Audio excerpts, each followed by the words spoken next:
Buen día, compañeros diputados. Secretario, agradecemos el informe que presenta ante esta Cámara. Desde el Partido de la Revolución Democrática existe un compromiso para defender el derecho a la educación plasmado en nuestro artículo 3 constitucional. Siempre a favor de los niños, niñas y adolescentes, y con absoluto respeto a los derechos de los maestros y maestras de nuestro país. Su informe destaca acciones como el impulso al proceso de autonomía de gestión de la escuela.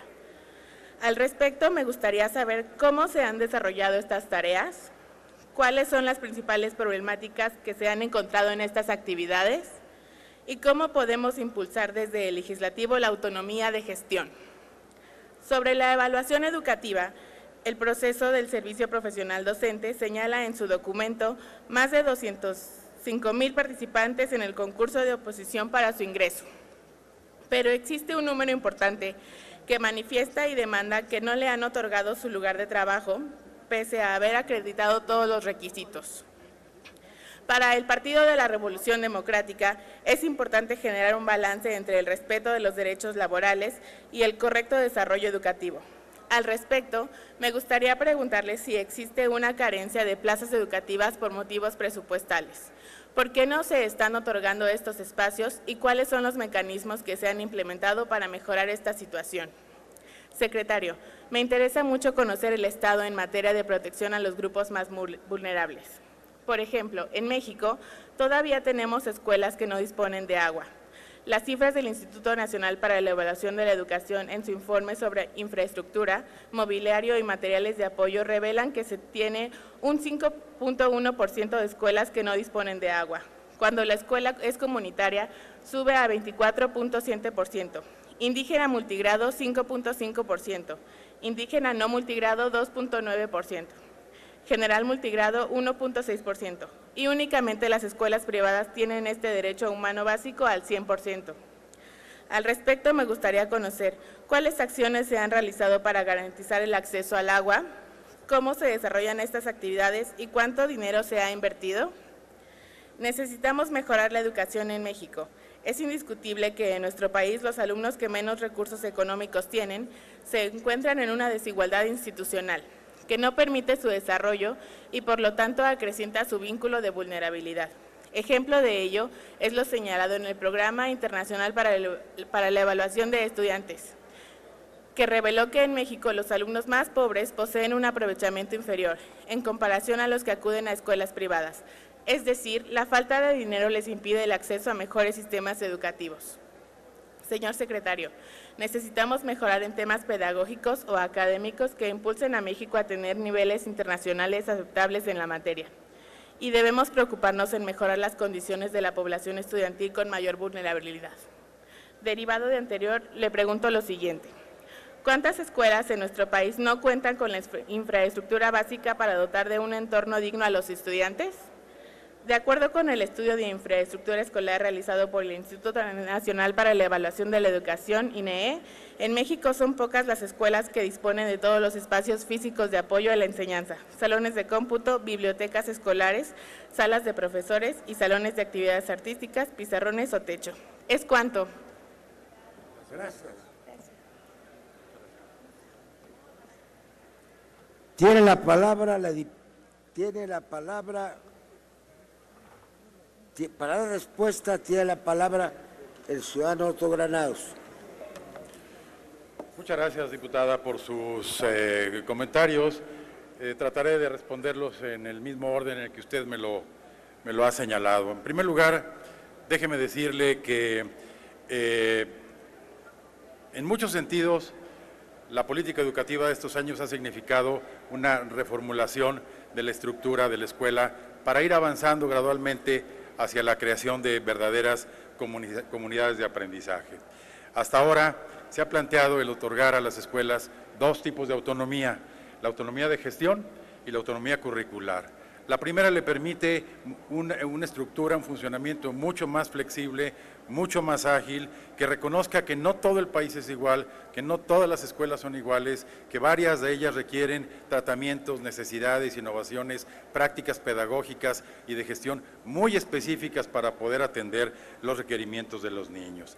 En el otro caso, la autonomía curricular reconoce, pienso yo, por vez primera, la pertinencia de que las escuelas puedan decidir y elegir propuestas curriculares adaptadas a su contexto, adaptadas a su entorno, y en ese sentido instrumentamos en el ciclo escolar pasado un programa piloto para 1,027 escuelas específicamente que pueden adaptar tanto el año pasado como en este ciclo escolar, parte de sus contenidos, hasta el 20% aproximadamente, para aquellos contenidos curriculares propios que sean pertinentes o convenientes para la región en donde está esa escuela.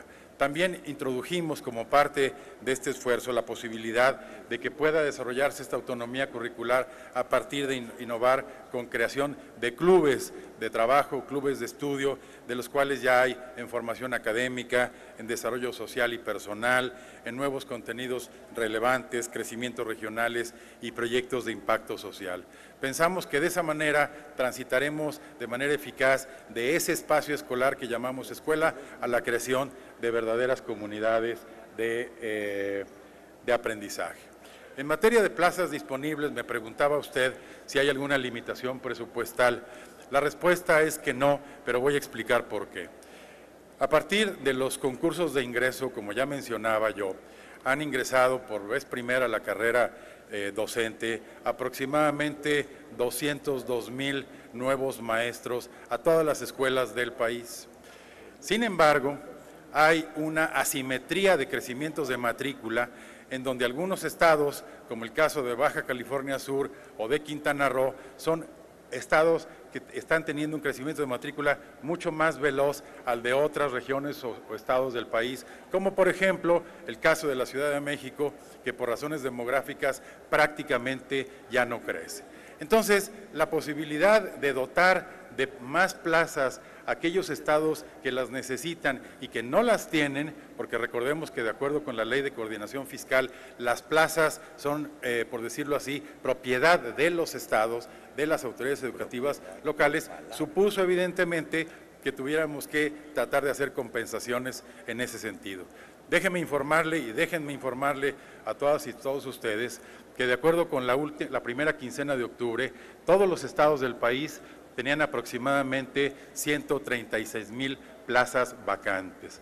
Por lo tanto, aquí el esfuerzo es que los estados pongan a concurso el total de número de plazas que tienen vacantes, de tal manera que podamos estar contratando a más maestros que ingresan o que obtienen la idoneidad en los concursos de oposición para el ingreso. Nosotros le hemos propuesto a la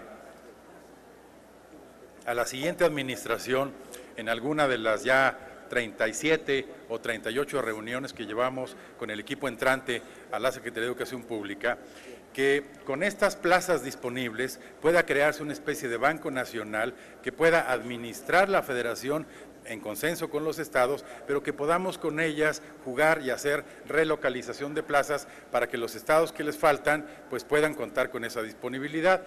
Además, la Secretaría, en el presupuesto de egresos de la Federación, normalmente hemos tenido apenas una cantidad de 450 millones de pesos anuales, salvo este año que nos dieron 650 para la creación de plazas. Como ustedes comprenderán, apenas nos alcanzan para 1,200 o 1,300 plazas aproximadamente.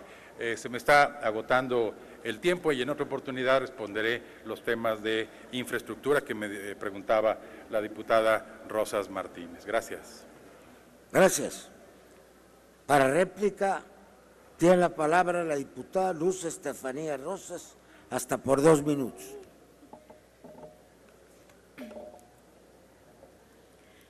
Gracias.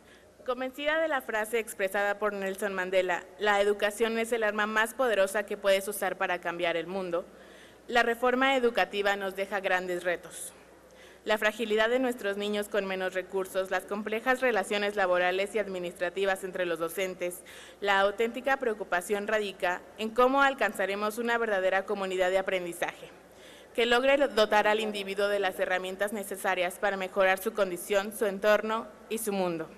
Señor secretario, en días pasados presenté una iniciativa que tiene 3 objetivos fundamentales. Primero, romper con los ciclos de violencia que viven y comparten los grupos vulnerables en nuestro país mediante la inclusión de sus miembros en el sistema productivo y tecnológico, brindando seguimiento educativo a nivel superior al de los individuos, que pese a todas las adversidades sociales y económicas, deseen continuar con sus estudios. Segundo, permitir a los beneficiarios de una beca educativa el ejercicio de su profesión. Tercero, permitir a los padres y madres solteras que son estudiantes en activo de una institución pública de nivel medio superior y superior el acceso a las guarderías del Instituto Mexicano del Seguro Social. Secretario, le comparto la iniciativa. Espero que en su momento todos los grupos parlamentarios nos apoyen, además del gobierno entrante. Hoy el reto en materia educativa será muy alto. Superar las confrontaciones internas entre los sindicatos, las amistades y compromisos del próximo gobierno no deben estar por encima del interés de la infancia de nuestro país. Entonces las preguntas serán, ¿cuál será el rumbo de la educación en México y si queremos un cambio de verdad? Las respuestas están en nuestras manos y esta Cámara de Diputados tendrá la primera oportunidad para responderlas en la aprobación del presupuesto de egresos para 2019. Sin recursos solo es demagogia. Sin gasto eficiente solo es retórica. La verdadera muestra del cambio para nuestros estudiantes será que no exista ninguna escuela sin agua, sin techo, sin pisos, sin baños. Dignidad para nuestros estudiantes. Nuestros niños merecen escuelas que garanticen sus metas y retos. Es cuanto. Muchas gracias. Gracias.